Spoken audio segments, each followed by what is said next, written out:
అందరికీ నమస్కారం. అభినవవాదము సభకనువాదము నాట్యము పరము సుఖము వింటూ ఉంటాము. అవునా, నిజంగా నాట్యం అంత బాగుంటుందా? అవును మరి, మళ్ళీ నుండి నారాయణుడి దాకా ఎవరికి ఇష్టం ఉండదు నాట్యం.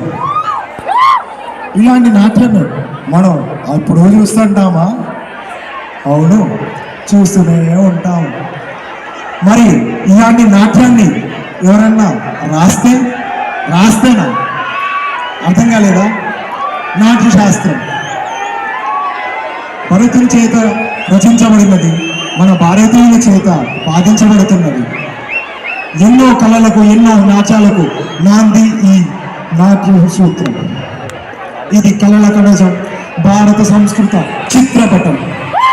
ఎన్నో చరిత్రలకు, ఎన్నో నాట్యాలకు, ఎన్నో కళలకు మార్గదర్శనం ఈ నాట్య సూత్రం. మరి ఇది ఒక్కటేనా? ఇలాంటి ఎన్నో, కానీ మనం తెలుసుకోకపోవడం వల్ల ఇలాంటి ఎన్నో గ్రంథాలు మరుగుపడిపోతాం. ఇలాంటి ఎన్నో గ్రంథాలకి తిరిగి జీవం పోతాం.